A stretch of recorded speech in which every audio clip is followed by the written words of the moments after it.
যে প্যাকেট করেছেন, তো এটা কি ফলাফল পেয়েছেন কি এর আগে? হ্যাঁ, কি ফলাফল পেয়েছেন? ফলাফল মানে নষ্ট হবে না, আর মানুষ যেটা খাবে বিষ। আসসালামু আলাইকুম ভিউয়ার্স, আপনাদের সামনে চলে আসলাম ফেসবুক পেজ থেকে।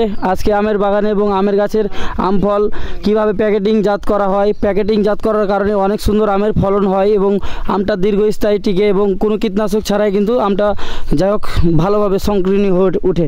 তো যারা আম প্যাকেট করছে ভাইরা, ওদের কিছু জেনে নেওয়া যাক আমটা কী কারণে প্যাকেট করলো এবং বিস্তারিত আপনাদের সব কিছু জানাবে। তো এনি আমের মহাজন, তো যে প্যাকেট করেছেন, তো এটা কি ফলাফল পেয়েছেন কি এর আগে?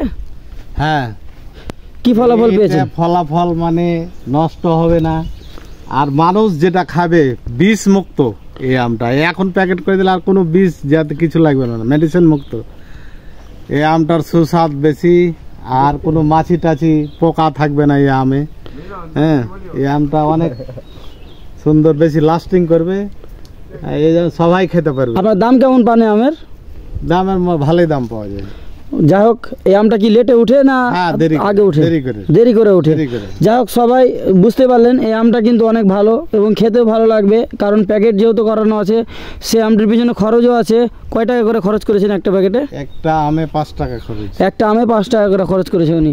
তো যাই হোক ভিউয়ার্স, আপনারা সম্পূর্ণ ভিডিও দেখতে থাকবেন, কারণ আপনারা সবাই কিন্তু এই চেষ্টাটা করেন যে আমের বাগানে সবাই প্যাকেট করে নেবেন। প্যাকেট করার কারণে বিষ মুক্ত আম খেতে পাবেন, কারণ এই প্যাকেট করা থাকলে আপনারা কোনো যাই হোক কোনো জীবাণু ধরবে না এবং অনেক সুন্দর আম হবে।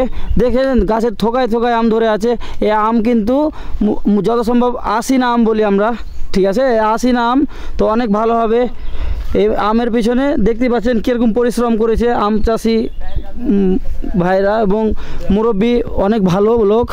মুরব্বির বাগানে অনেক কিন্তু আমের ফলন এসেছে, দেখতেই পাচ্ছেন।